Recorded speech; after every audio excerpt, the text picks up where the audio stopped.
Pessoal, retomando, então, eu queria ver agora com vocês qual que é aquela hipótese, pessoal, que também poderia gerar antecedentes na pena base, mas que essa é discutível, se é possível ou não aplicar nesse caso, tá bom? Pessoal, a hipótese é a seguinte, gente, qual que é, pessoal, a outra hipótese possível onde a condenação anterior deixa de gerar reincidência, mas, pessoal, não porque ele cometeu antes do trânsito em julgado, mas porque expirou aquele prazo depurador de 5 anos da condenação anterior. A pergunta é a seguinte, pessoal, ele foi condenado com trânsito em julgado, tá bom? Só que daí ele foi condenado com trânsito em julgado, cumpriu a pena, e do cumprimento e extinção dela passaram-se 5 anos. Que efeito vai gerar, pessoal, esses 5 anos após o cumprimento ou a extinção da pena anterior? Pessoal, segundo o Código Penal, a gente, após 5 anos contados do cumprimento da pena ou extinção da pena anterior, ele fica purificada a condenação anterior. É o chamado período depurador ou purificador. Ele depura ou purifica a condenação anterior, que deixa de gerar reincidência. E a pergunta é essa. Pessoal, a condenação anterior que foi depurada ou purificada para efeito de reincidência pode ser usada ou não como mau antecedente. Se não gera reincidência, ela se transforma em antecedente ou não? É essa a questão que veremos agora, tá? Então, o que veremos agora aqui é o seguinte, pessoal. Nós temos que ver a seguinte hipótese. Vamos dizer que ele foi, então, agora um pouquinho diferente o exemplo nosso. Então, nós vamos dizer aqui que ele comete o crime 1, ele comete a primeira conduta, ele comete o crime 1, e é por este crime processado, condenado, e essa condenação transita em julgado.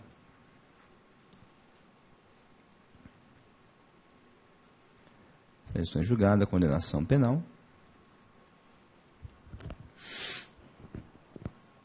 E aí ele vai, pessoal, cumprir pena. Porque a purificação, gente, não se conta do trânsito em julgado. Não pode esquecer disso. Só qual que é o termo inicial, gente? Quem dá o start nesse período purificador ou depurador de 5 anos? Eu vou contá-lo a partir, gente, do cumprimento da pena ou da extinção da pena. Quando extinta a pena, aí começa a purificação.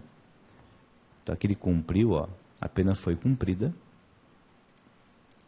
Ela foi cumprida, ela foi extinta. Foi cumprida ou foi extinta a pena. Depois de cumprido ou extinta, pessoal, agora começa a contar o período purificador ou depurador de 5 anos. Daqui eu conto 5 anos.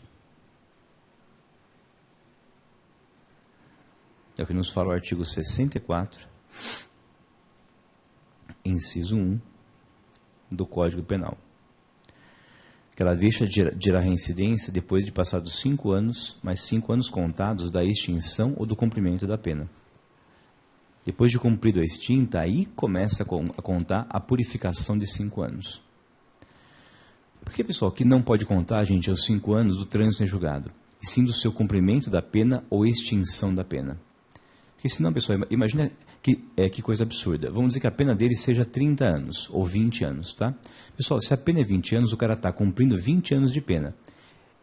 Se você contar do trânsito em julgado, pessoal, esse cara cumpriu 5, falta cumprir 15 e já está purificada? Não, pessoal.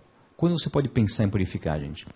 Eu começo a purificar depois de cumprida a pena, porque aí ele quitou o débito que tinha perante a sociedade. Quitado o débito, pagado, pessoal, paga o débito, começa a purificação.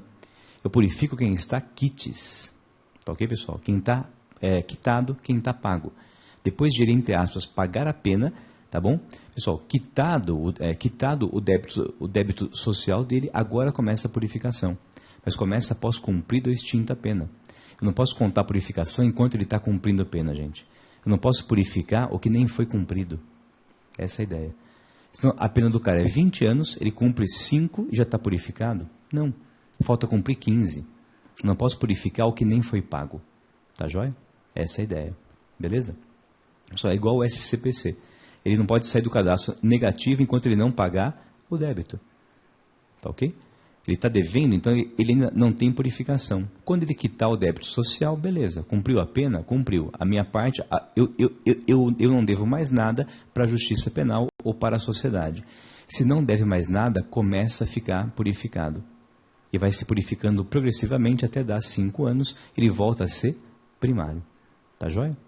Beleza? Mas você conta 5 anos do cumprimento da pena, pessoal. E vai vir tudo isso em nosso enunciado.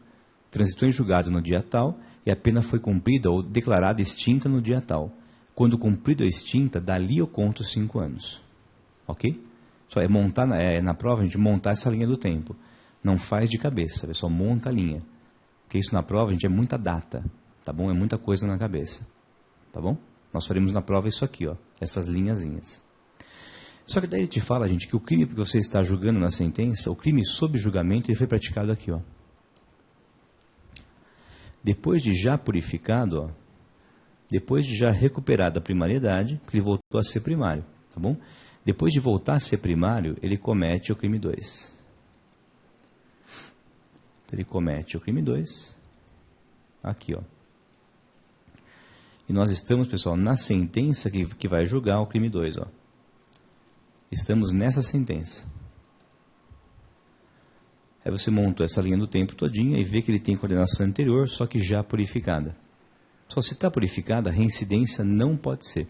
A pergunta é, eu posso aproveitar a condenação anterior, pessoal, purificada, como mal antecedente ou então não posso? Eu posso dizer, ó, se não gera reincidência, passou a gerar antecedentes para o resto da vida. Pode, gente. Tem 2 posições, pessoal, nesse ponto. E qual é a certa? Não sei. A certa é o que faz o seu examinador nos votos dele. Eu vou pegar o voto dele e ver, bom, o que ele faz aqui, ó, condenação purificada, reincidência purificada, ele leva em conta como maus antecedentes? Se leva, eu faço igual, pessoal. O certo é ele, sempre, tá bom? Agora, tem 2 posições, pessoal. O que prevalece no STJ, gente? Prevalece que uma vez purificada, se não gera reincidência, passa a gerar automaticamente maus antecedentes. Eu vou dizer que essa condenação, porque purificada para efeito de reincidência, agora é mau antecedente na pena base. Ela perde força, tá? Mas ela não vai sumir do mundo. Ok? Então, pessoal, nesse caso, a ideia é a seguinte, ó. Eu vou dizer que essa condenação, porque não gera reincidência, ela gera maus antecedentes na pena base. Mas, de qualquer maneira, encaixou em nossa definição anterior, pessoal.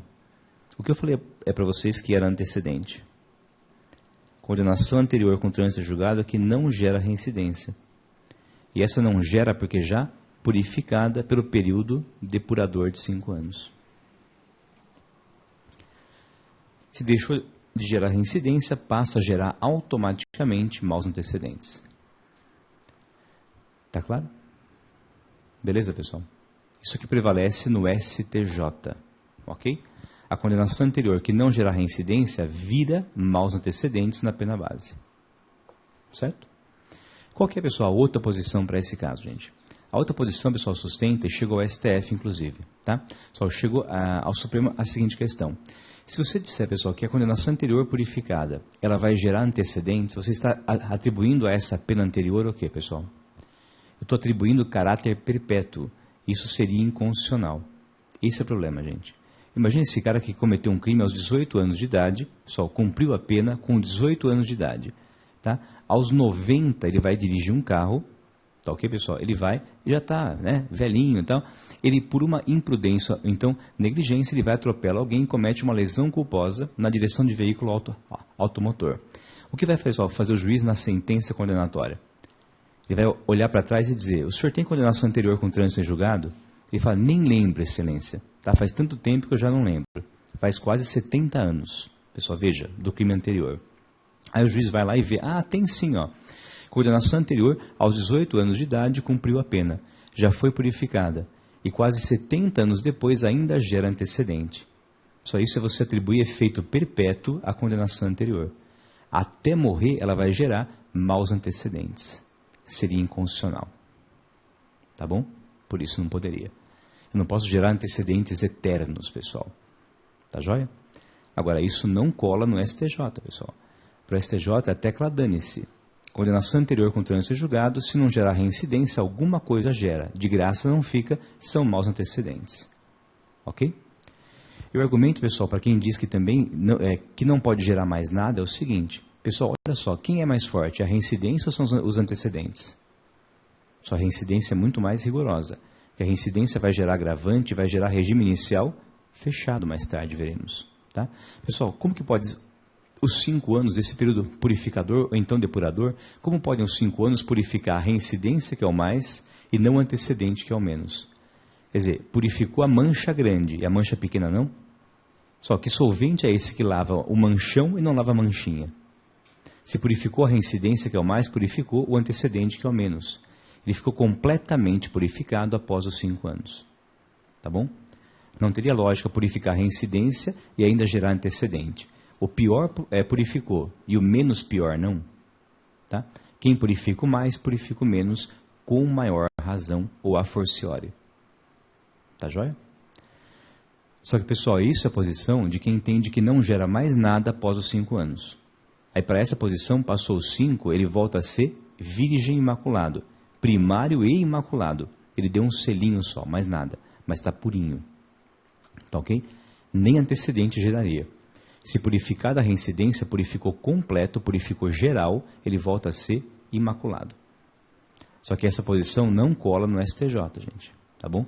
Para o STJ, purificou a reincidência, vira ou transforma-se em mal antecedente à condenação anterior. Certo? Agora, qual é a certa? Não tem, pessoal. Tá? A certa é a do seu examinador na banca da prova. Eu vou pegar a voto dele e ver o que ele faz nesse caso. Tá bom? Você vai lá digitar condenação, reincidência, purificação, depuração. E ver se o cara reconhece o antecedente ou não para essa condenação que já foi purificada. Tá claro? Tudo bem, pessoal? Então, essa é discutível. Agora, a anterior não. A anterior sempre vai gerar maus antecedentes, sem dúvida alguma. Beleza? Podemos seguir? Pessoal, última questão, gente. Eu comentei com vocês, pessoal, que a súmula 241 do STJ fala que não pode usar a mesma condenação para gerar reincidência e para gerar antecedente. Tá? Agora, eu posso ter, pessoal, no mesmo caso, eu posso ter na sentença ou não, gente, o mesmo réu pode, é possível não ele ter reincidência e maus antecedentes junto. É possível, gente? Só prevalece que pode, mas pode se decorrerem de condenações diferentes. E se ele tem, pessoal, 10 condenações anteriores? Ou tem 2 que esteja, pessoal? Tá? E se uma delas gerar reincidência e a outra gerar maus antecedentes? Ele pode ter as 2 coisas ao mesmo tempo ou isso seria bis in idem? Agora pode ter. Por quê? Porque são 2 condenações diferentes. Aí são 2 fatos geradores. O que não pode é a mesma condenação gerar duplo efeito. Agora, se ele tem 2 ou mais condenações, pessoal, pode uma gerar reincidência e uma gerar antecedentes. Mas aí são fatos geradores distintos, pessoal. São condenações plurais. Se tem 2 ou mais condenações, ele pode ter reincidência e maus antecedentes. Se são fatos geradores diferentes, se são condenações por fatos diferentes, não tem bis in idem. Aí pode. Tá? O que não pode é usar a mesma condenação para os 2 efeitos. Aí não. Certo? Alguma dúvida, gente? Não. Que nós matamos com isso, então, a circunstância judicial relacionada aos antecedentes. E veremos agora as outras 6 que faltam, que são bem mais tranquilas, tá? Em relação à teoria. Então, vamos seguir. Nós vimos já 2 do artigo 59. Nós vamos ver agora, pessoal, conduta social e personalidade. Que são impossíveis de o juiz aferir. E por isso a gente vai, pessoal, na sentença, geralmente falar que não tem prova nos autos dessas 2 circunstâncias. Até porque raramente você vai pesquisar, pessoal, personalidade nos autos, até por falta de meios e por falta de conhecimento técnico do juiz que não tem formação em psicologia. O juiz já raramente é o Freud para falar o que é personalidade. Então, artigo 59 do Código Penal é o famoso ado, cada um no seu quadrado. O nosso quadrado não é analisar a personalidade. Nós não temos formação para isso, geralmente. Tá? Então, a gente viu 2 já, nós vimos quais? A culpabilidade e os antecedentes. As 2 seguintes seriam, pessoal, conduta social e personalidade do agente. Então, veremos agora a conduta social. A conduta social e a personalidade do agente. Se ele tem boa ou má personalidade. Que você tanto vê em sentença, que é um negócio meio absurdo. Mas se faz. Tá? Pessoal, quanto à conduta social, gente, você iria ver aspectos da pessoa na vida social. Seria um bom vizinho, um bom pai, uma boa mãe, um bom filho. Pessoal, você vai no fundo, gente. O problema aqui é o seguinte. Se você aumentar a pena, pessoal, porque ele tem uma conduta social inadequada, você está no fundo punindo a pessoa ou a conduta, gente? Isso é o direito penal do autor. Pessoal, esse é o problema, essa é a crítica. Por isso é que raramente você vai levar em conta contra ele a conduta social. Porque você puniu o que ele é e não o que ele fez. Ah, ele é um mau pai. Ah, eu devo reprovar isso, pessoal? Devo, se o crime for maus tratos. Mas, pessoal, o cara comete um furto. O que tem a ver, pessoal, o furto com ser um bom pai? Nada. Tá bom? Ah, mas o furtador bom pai é melhor. Não, pessoal. Não tem relação com o furto. Não tem pertinência temática com o furto. Tá ok? Só se o cara é um bom vizinho ou não, no furto, lamento muito, mas ele furtou em outra cidade. Só o vizinho dele nem está sabendo disso. Para o vizinho ele é ótimo, o que muda? Ou ele é péssimo. Não muda nada, pessoal. É punir o que ele é e não o que ele fez. Isso seria complicado. É o direito penal do autor. É você punir o sujeito por aquilo que ele é e não aquilo que ele fez. Então, pessoal, raramente se usa conduta social contra ele. Tá? Se o cara é um bom ser social ou não, deixa para o Rousseau resolver isso. Tá certo? Geralmente. Tá, pessoal? Usar isso aqui é você punir o que ele é. É bastante complicado. É altamente discutível. Tá certo?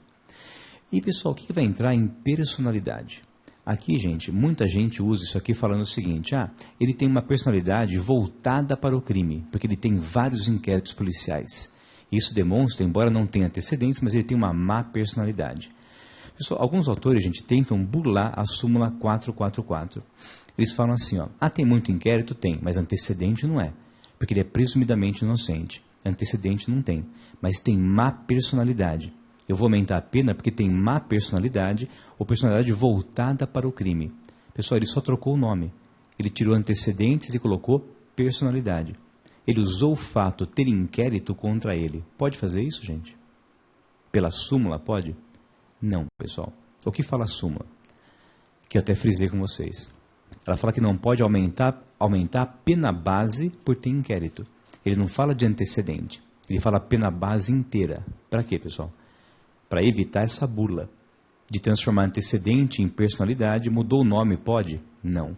Eu não posso levar em conta inquérito para qualquer circunstância judicial. A súmula fala em pena base, não fala de antecedentes. Tá bom? Eu não posso burlar o antecedente chamando de personalidade e dando aumento de pena por conta disso. Tá? Isso seria, pessoal, burlar. Então a personalidade, pessoal, também não pode ser levado dentro dela, tecnicamente falando, não pode ser levada a existência de 1000 inquéritos em curso. Que os inquéritos em curso não permitem elevar a pena base, não só a pretexto de antecedentes, a pretexto de qualquer circunstância judicial. Pode voltar, Claudião? Para o quadro? Travou aí? Beleza. A súmula fala em pena base, não fala só de antecedentes. Então não posso burlar o antecedente chamando de personalidade. Mas é o que muita gente sustenta que poderia fazer. Você vê em doutrina, muitos dizendo, não, antecedente não, porque o inquérito policial presume inocente, mas pode usar como má personalidade. É uma baita sacanagem, né, pessoal? Tá ok? É trocar o nome. Se mudar o nome, pode. Só no fundo você levou em conta inquérito contra ele. É o que buscou vedar a súmula 444. Essa manobra que alguns fazem, tá? Ou tentam fazer. Se chegar ao STJ, vai derrubar. Tá bom? Então, pessoal, a questão prática é, professor, o que eu falo sobre essas duas, então? Tá? Até porque, pessoal, a personalidade, gente, além de você ter essa questão de você não poder levar em conta inquérito policial em curso, pessoal, você tem a dificuldade técnica, tá? E de viabilidade de você analisar a personalidade. Porque, pessoal, o único que a gente faz, gente, exame psicológico em penal. É na fase de conhecimento ou na fase de execução penal? Pessoal, veja para quando a gente deixa fazer exame criminológico. Nós fazemos para fins de progressão, às vezes, né, em alguns casos, o juiz poderia impor criminológico na execução penal. Você só vai ver, pessoal, a personalidade durante a execução. Na fase de conhecimento, ninguém faz, pessoal, perícia para você atestar a personalidade. O ideal seria o quê, gente? Digamos, tecnicamente falando. Pessoal, o ideal seria você fazer um exame criminológico na fase de conhecimento, porque aí eu poderia utilizar isso na sentença e na execução. Mas no Brasil, não. Ninguém faz, pessoal, perícia psicológica durante a fase de conhecimento. Então o juiz não tem subsídio técnico para poder avaliar a personalidade. E nem tem conhecimento técnico. Tá bom, gente? O que é personalidade? Define para mim, pessoal. Nem os psicólogos definem. Tá? Vai o juiz dizer o que é personalidade? Né? É complicado. Ele não tem, pessoal, subsídio técnico e nem tem, no caso, formação técnica para isso. Tá joia? Aí eu vou avaliar a personalidade pela vida dele. Não, as coisas não são assim. Tá certo? Seria algo que não seria aferível pelo juiz na fase de conhecimento. Tá bom? Então, o que dizer, pessoal, sobre essas duas na sentença? Simples, fala assim, pessoal. Não há nos autos, até porque raramente, pessoal, existe pesquisa durante a fase de conhecimento. Quando você, pessoal, colhe a prova, gente, os atores processuais raramente pensam em colher prova de personalidade. Eu colho prova do quê, gente? No dia a dia. Com o que se preocupa o MP, pessoal, e o juiz? Em provar a existência, a autoria e circunstâncias, pessoal. Não se pesquisa no dia a dia, gente, na prática, provas quanto à personalidade. Então, o que você vai falar, geralmente, é o seguinte, que não há nos autos provas que permitam aferir conduta social e personalidade. Ponto. Se não são aferíveis, elas são neutras. Tá claro? Quer botar a frase aí, pessoal? Vai ser a frase nossa típica da sentença, tá bom? É outro jargão, mas são frases, digamos, prontas, porém úteis, tá? Então, pessoal, marca aí. Vai ser a frasezinha nossa na prática. Não há nos autos, assim você deixa de avaliar. Por falta de provas quanto a isso, elas têm que ser reputadas neutras. Tá? Então, não há nos autos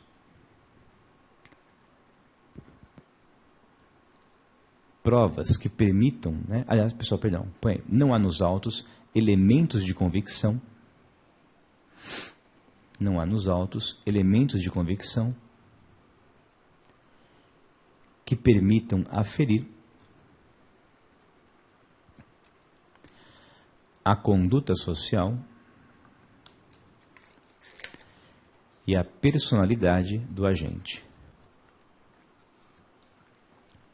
Isso eu não posso aferir, elas são consideradas neutras. Tá joia? Elas são meio inúteis em relação à pena base, que raramente eu posso utilizá-las contra o acusado. Tá bom? Ou como negativas. Elas são neutras. Ou porque não aferíveis, ou porque não tem prova, ou porque o juiz não tem subsídio para isso. Tá joia? Então vamos passar. Então nós vimos já, pessoal, personalidade e conduta social. Nós veremos agora a seguinte, que são motivos. Motivos também, pessoal, é outra circunstância na prática super complicada, que você nunca consegue usar contra o acusado. Ao menos não consegue usar de forma legítima. Então, pessoal, uma outra circunstância, motivos. Eu posso levar em conta os motivos do crime. Porque, pessoal, os motivos nunca chegam a ser apreciados na prática, na pena base. Por duas razões, gente. Primeira, e você vai sentir isso na prática quando você fizer sentença no dia a dia. Pessoal, porque você basicamente não vai conseguir usar motivo contra ele. Porque de duas uma, pessoal, ou o motivo é inerente ao crime, ou o motivo já foi, pessoal, tipificado como qualificadora ou como agravante. De modo que, pessoal, a lei não dá chance desses motivos chegarem à pena base. Porque ou o motivo é inerente ao crime, ou ele é elementar do crime, ou ele já foi tipificado como qualificadora ou como agravante. Tá? Pessoal, exemplo. O que eu não posso fazer, pessoal, que alguns juízes fazem? Alguns dizem assim, ó, pessoal, em tráfico, tá? Eles vão, pessoal, aumentar a pena base porque o motivo do crime, pessoal, ele é censurável. Porque o motivo do crime é obter lucro fácil. Pessoal, lucro fácil é inerente ao tráfico, gente. Tá? Quem vai traficar não quer, pessoal, dificuldade, quer facilidade. Pessoal, se o cara quisesse trabalhar, honestamente, ele ia trabalhar, ele não ia traficar. Quem vai traficar quer lucro rápido e fácil. Ele quer lucrar sem ter que trabalhar. Pessoal, isso já é o fim inerente ao crime. Alguém trafica para obter lucro fácil. Tá bom? Como isso, pessoal, é motivo inerente ao crime, o STJ sempre afasta essa circunstância como sendo negativa. Ele fala, essa é neutra. Tá? Porque lucro fácil é o fim óbvio do tráfico. Se é inerente ao tráfico, se ele é crime, equiparado a hediondo, porque ele é assim censurável, não posso usar isso contra ele de novo. Ninguém, pessoal, trafica pensando em ganhar dinheiro honestamente. Tá? Ele pensa em lucro fácil, é óbvio. É muito lucro em pouco tempo. Tá? É um risco imenso, porém um risco que vale o dinheiro, às vezes. É por isso. Tá bom? Então o lucro fácil é o móvel do sujeito no tráfico. Se é o móvel dele, eu não posso usar contra ele de novo. Tá bom? Beleza, gente? É o que fala o STJ. Pessoal, visar a lucro fácil é inerente ao tráfico. O traficante quer isso sempre. Tá bom? Ele não quer construir uma sociedade melhor. Ele quer lucro fácil. Certo? Agora, pessoal, ainda assim, ó, esse caso é um motivo inerente ao crime, que você não pode utilizar de novo, porque isso aí seria bis in idem. Agora, qual que é, pessoal, outra ideia? Aliás, ele vende drogas para quê? Para poder obter lucro. Tá bom, gente? Ele não vai doar, é uma amostra grátis. Até pode, obviamente, só dar amostra grátis hoje para quê? Para viciar o cara e virar um cliente mais tarde. Mas é um lucro é um intuito de mercancia, quer direto, quer indireto. Tá bom? Essa droga de hoje de graça é investimento para o cara vir depois, mais tarde, comprar. Tá? Então, pessoal, para o STJ, lucro fácil inerente ao tráfico, não posso usar isso como motivo negativo na pena base. Tá bom? Agora, tirando esse caso, pessoal, por que os motivos nunca chegam à pena base? Porque eles vão gerar, pessoal, ora qualificadora, ora agravante. E se gera qualificadora ou agravante, não dá tempo de chegar na pena base. Tá? Pessoal, por exemplo, o cara cometeu, gente, um crime por um motivo fútil. O que é isso em homicídio? Qualificadora. Eu paro onde? Na qualificadora. Eu não vou usar esse motivo na pena base. Tá? Então, pessoal, os motivos geralmente são ou qualificadoras, motivo fútil, ou então motivo torpe. Motivo torpe ou fútil.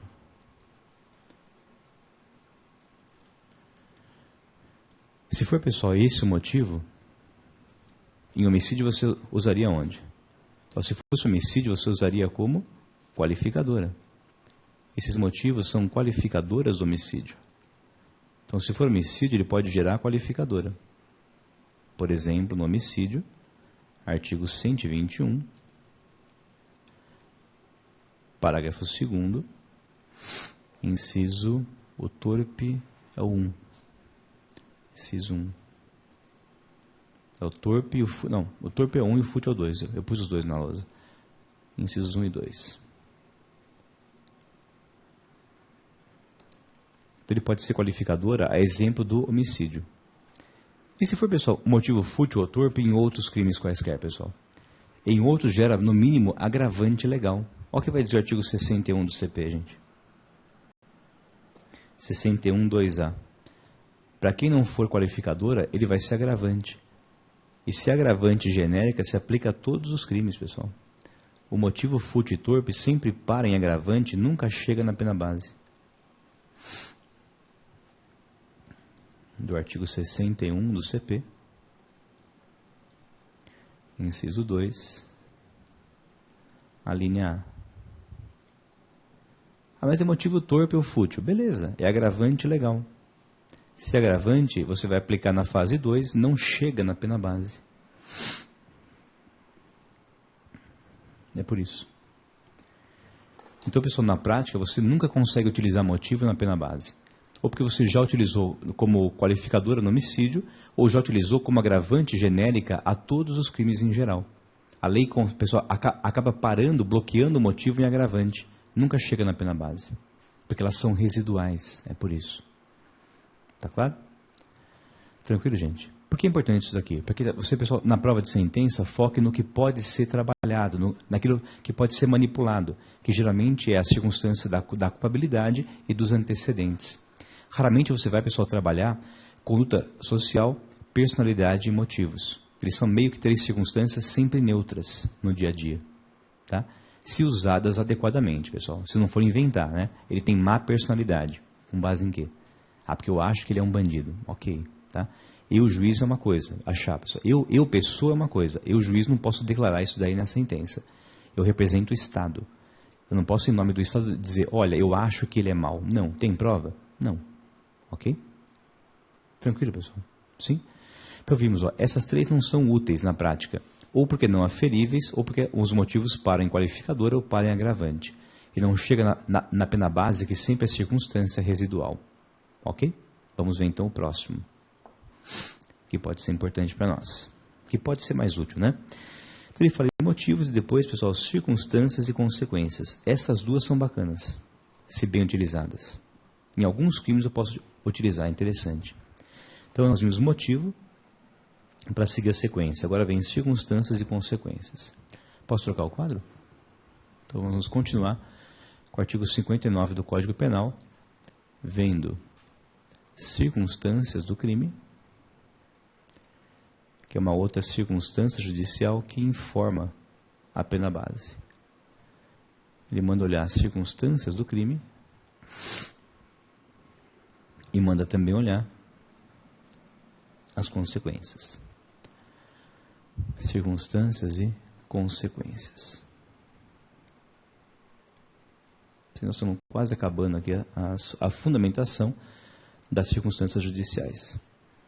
Depois de vermos fundamentação, depois de vermos o conteúdo, veremos aí como que você transforma isso em número, em quantidade de pena. Como é que você concretiza isso em números. Então, o que eu posso usar, pessoal, em tese, gente, como circunstância do crime? Pessoal, a circunstância, gente, eu posso utilizar, aliás, raramente também você usa, mas tem um caso interessante. Por exemplo, eu posso dizer, pessoal, que num crime é uma circunstância negativa, gente, o fato do cara ter praticado o crime na porta do hospital ou não. Pessoal, exemplo, o cara vai cometer um roubo, pessoal, melhor, ou então cometer um furto ou um roubo na frente do hospital, pessoal, tá? Em frente ao PS do hospital, onde a pessoa vai lá, né, digamos, deixa alguém lá e sai consternado ou sai, digamos, pessoal, preocupada. A pessoa vai ver um ente querido, a pessoa acidentou, ele está saindo do hospital, a cabeça na lua, o cara vem e rouba você. Já distraído, já completamente alienado. Pessoal, eu posso usar essa circunstância contra ele ou não posso? Em tese, pessoal. Poderia? Ele está, pessoal, praticando o crime à noite, em frente a um pronto-socorro. Em tese eu posso usar ou não? Só em tese pode. É uma circunstância que facilita a execução do crime. Porque você pega a pessoa distraída, com menor vigilância ou com preocupações, logicamente, que são bem mais aí, que vão tirar a pessoa do eixo. Então eu posso muito bem dizer que praticar o crime em frente ao PS, ou então, pessoal, à noite é uma circunstância que facilita a execução do crime. Mas eu posso se não configura o quê, gente? Se não configura, causa de aumento. Tá bom? Então o interessante, pessoal, é isso. Eu posso usar, gente, por exemplo, o fato de praticar o crime à noite como uma circunstância negativa? Pode. Só que se for, pessoal, furto, você pode configurar o quê? Repouso noturno.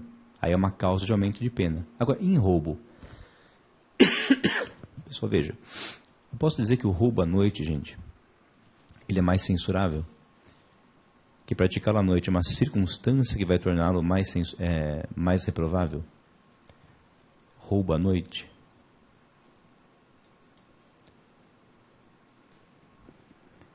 Que se for, pessoal, furto, poderia cogitar do quê? Da causa de aumento de pena de repouso noturno, tá? Do artigo 155 do Código Penal, se houver repouso noturno, ali não fala noite, tá, pessoal? Mas vamos dizer que praticou durante repouso noturno. Se você tiver essa circunstância no furto, isso vai ser uma causa de aumento de pena do artigo 155, parágrafo 1º do Código Penal. E se é causa de aumento de pena, não chegaria na pena base, tá bom? Agora, em roubo, pessoal.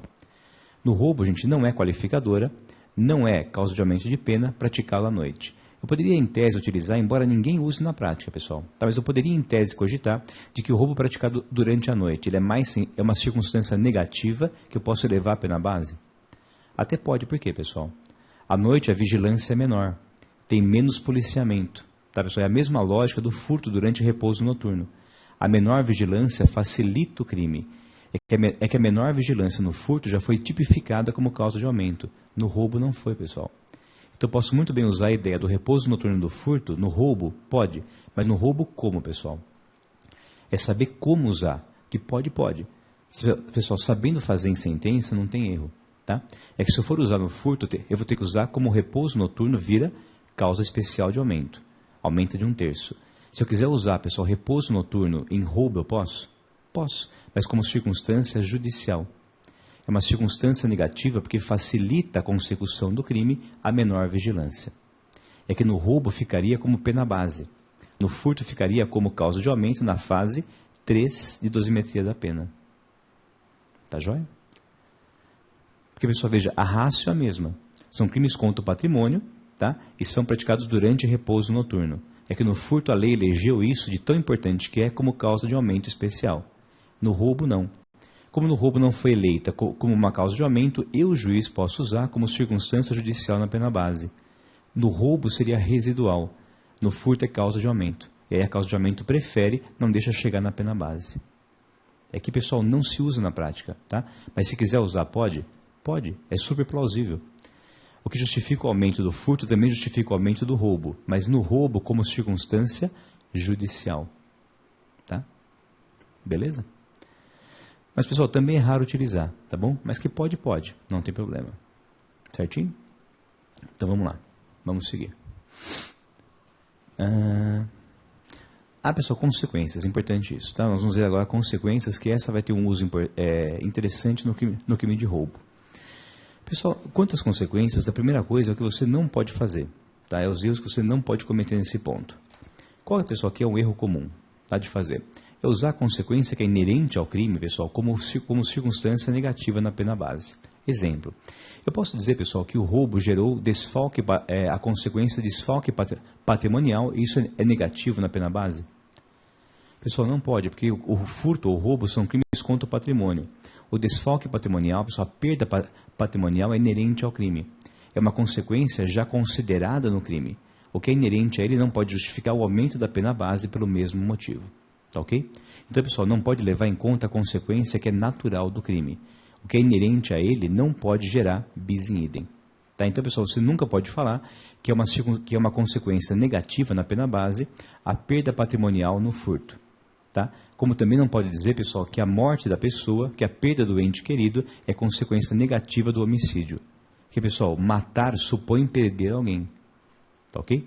É cruel, pessoal, mas veja, o homicídio é crime por quê? Porque você suprimiu a vida. Eu não posso dizer que a supressão da vida, pessoal, tá? A perda do ente para os familiares é consequência negativa do crime. Qualquer morte vai gerar perda aos familiares. É inerente, pessoal. Tá bom? Alguém morreu, alguém vai sentir falta dele. Então, pessoal, a perda de alguém no homicídio é inerente. Ah, mas perdeu o pai. É horrível, mas é inerente ao homicídio. Tá claro? Tá ok? Perdeu o irmão. É inerente. Matou alguém. Certo? Agora, é diferente, pessoal, se é um homicídio que gera consequências específicas. Olha a diferença, gente. Eu não posso levar em conta, pessoal, a consequência geral do crime. Ah, se morreu ou perderam um parente, essa perda é consequência negativa. Não, isso é inerente ao homicídio. Agora, vamos supor, pessoal, que ele matou alguém, tá? Que era pai de uma criança com 3 anos de idade. Pessoal, essa criança tem 3 anos de idade, tá? A mãe faleceu no parto. Tá? É a peste, a fome e a guerra. A mãe faleceu no parto. Tá bom? A criança ficou órfã de mãe, o pai criava a criança. É uma criança deficiente com 3 anos de idade que não tem mais ninguém no mundo. Tá? Pessoal, esse pai a mantinha e a criava com zelo, cuidado, amor e o máximo possível. Aí, pessoal, matam esse pai, tá? E deixam essa criança órfã. Só aí mata a criança na frente dela. Ela fica traumatizada, tá? Ela fica chorando o dia inteiro, não consegue conversar. Tá? Pessoal, veja, a criança perdeu o pai, que era a única pessoa dela no mundo, que a mantinha, ela é órfã, pessoal, de mãe, não tem mais ninguém, não tem um avô, não tem ninguém, pessoal. Só tinha esse pai no mundo. Tá? Deixou esse pai, a morte dele, pessoal, deixou essa criança deficiente com 3 anos de idade, sozinha no mundo, e matou na frente dele. É coisa de filme, tá? Pessoal, aí veja, a criança fica traumatizada, e esse trauma e essa perda, pessoal, é inerente ao homicídio, ou essa é uma perda especial? Só essa perda gerou, gente, consequências específicas para essa criança. É uma criança que ficou órfã no mundo e vai ter que ficar agora sob família substituta no ECA, sob acolhimento familiar ou acolhimento institucional. Não tem ninguém no mundo que possa ficar com ela, pessoal. Não tem família, tá? Ela não tem família, é deficiente e viu matar o pai na frente dela, gerando um trauma específico. Pessoal, isso é uma consequência que não é natural a qualquer homicídio. Essa consequência especialmente danosa, eu posso levar em conta como circunstância negativa na pena base. Mas essa é uma perda específica, pessoal, tá bom? Gerou uma consequência diversa da morte, que é o abandono dela completo, não tem familiar, e o trauma de ver matarem o pai violentamente na frente dela. Esse trauma é um algo a mais que não é inerente ao homicídio, tá bom? Essa consequência específica ou a mais eu posso levar em conta na pena base para colocar mais pena. Beleza? O que não pode dizer, pessoal, é aquela relação singela. Porque morreu é uma consequência negativa para os familiares. Isso é inerente, tá bom? Agora, essa criança é diferente, pessoal. Ela perdeu a única pessoa do mundo que mataram na frente dela. Tem a perda desse pai, que para ela é importantíssimo, é a única pessoa do mundo, e tem o trauma de vê-lo matar. Ok? Pessoal, olha só as consequências desse fato, tá? O Batman virou Batman por quê? Porque mataram o pai na frente dele, tá bom? Pessoal, veja, é uma consequência, mas essa foi positiva, né? Felizmente, né? No quadrinho. Mas, pessoal, geralmente o trauma é uma consequência específica. Uma coisa é matar o pai, pessoal. Souberam que matou. Putz, é a pior coisa do mundo, tá bom? Deve ser, graças a Deus, por enquanto eu não soube. Mas, pessoal, deve ser a pior coisa do mundo, tá? Agora, outra é matar na sua frente. Isso gera um trauma diferenciado. Isso é consequência, se gerou um trauma que eu posso levar em conta. Ela está em tratamento psiquiátrico com síndrome do pânico porque viu matarem o pai na frente dele. Opa, essa é uma consequência que não é inerente ao homicídio. Essa eu posso levar em conta na pena base para poder aumentar a pena acima do mínimo. Mas tem que ter, pessoal, algo específico. Não pode ser a morte ponto. Porque a morte ponto é consequência inerente ao crime. Até falar a ideia, gente. É esse joguinho que você faz na pena base sempre. Eu não posso levar em conta o que é óbvio do crime. Ok? E pessoal, mas consequências, tem uma que você pode utilizar bem interessante na prática, que seria a seguinte, olha só.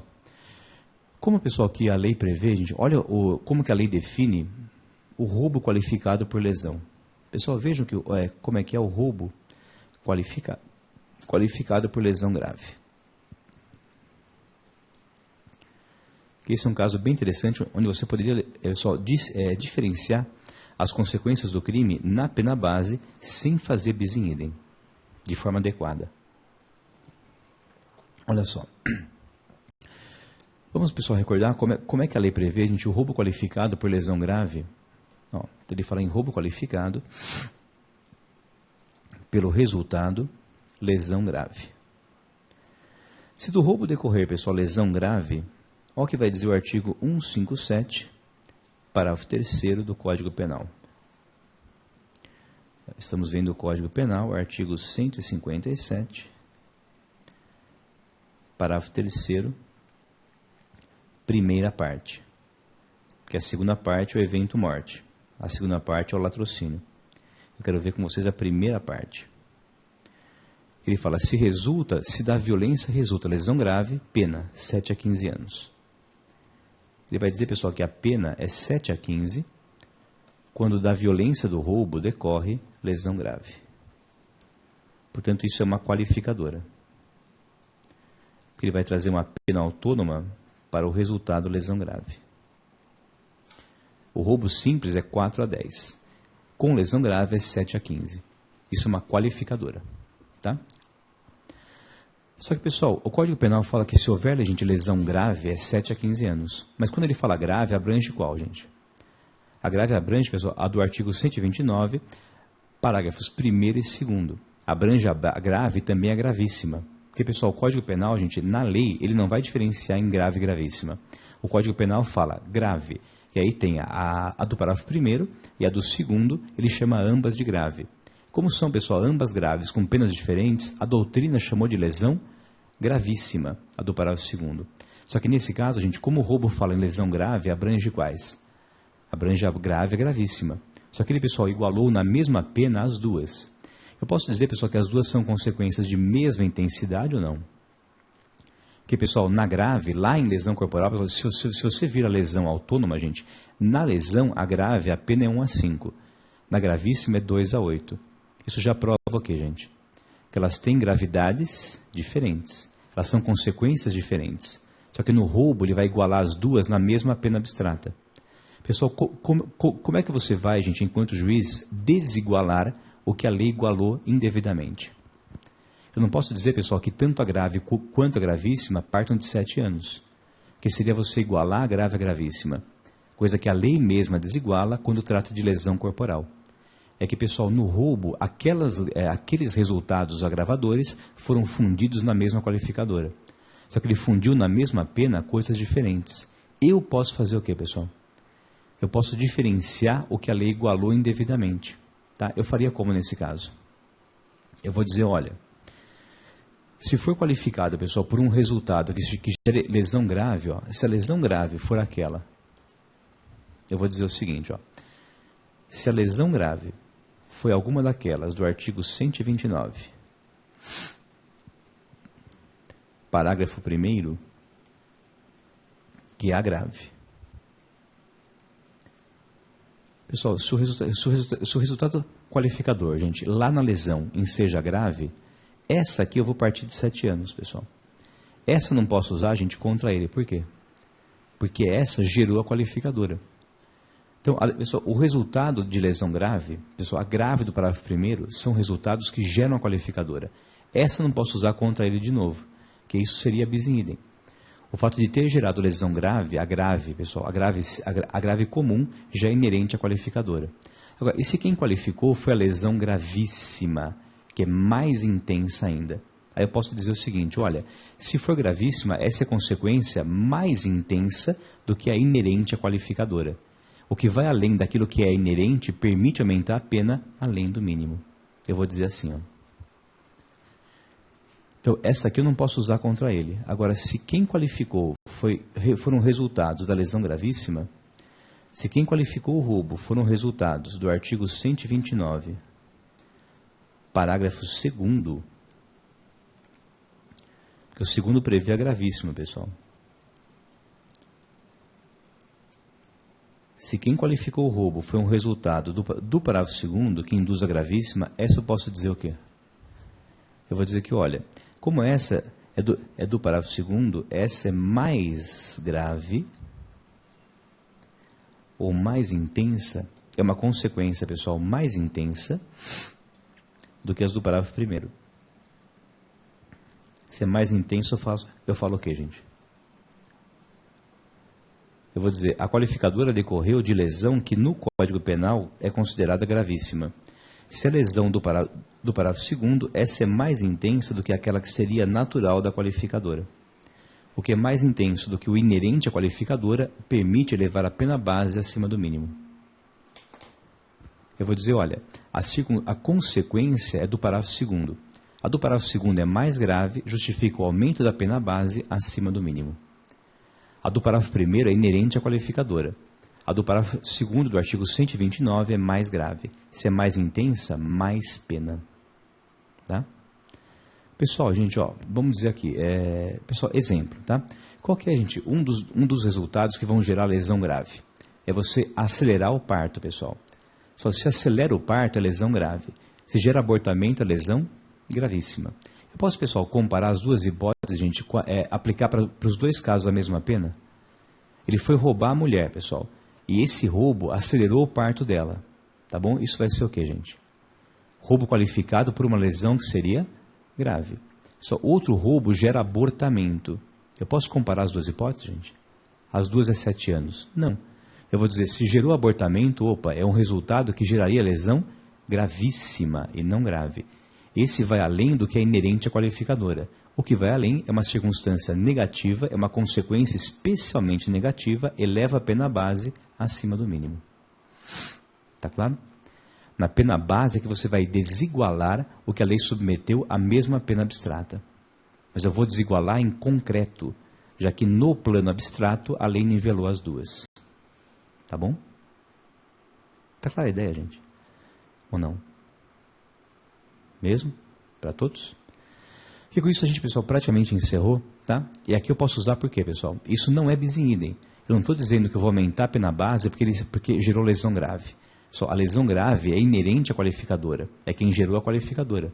Eu estou dizendo que a grave qualificaria. A gravíssima é mais intensa ainda e permite, além de colocar na qualificadora, aumentar um pouquinho mais. Já que eu não posso comparar o roubo que acelerou um parto apenas do roubo que gerou abortamento culposo. Tá bom? E o cara viu a mulher, pessoal, com uma barriga gigante e foi roubar a mulher. Tá certo? Quer dizer, ele tinha conhecimento da circunstância. E por isso responde por ela. E se gerou abortamento, responde mais intensamente do que se meramente acelerasse esse parto. Se abreviasse o parto. Tá bom? Você vai diferenciar em concreto na pena base o que a lei nivelou no plano abstrato. Belezinha?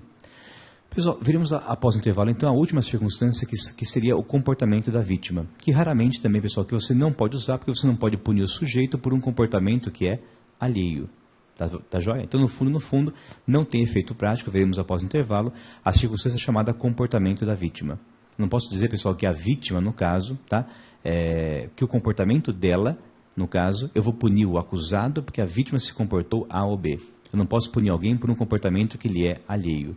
Então, essa nunca vai ser negativa na pena base. Aí vamos encerrar, então, portanto, a fundamentação das 8 circunstâncias e aí ver o que você pode fazer, pessoal, como que você vai transformar esse quadro geral da obra, tá? Essa obra, digamos, esse panorama geral da obra, em quantificação de pena na pena base. É transformar a sua fundamentação na sentença em número, em valor numérico, que seria a quantificação. Tá joia? Até já, então.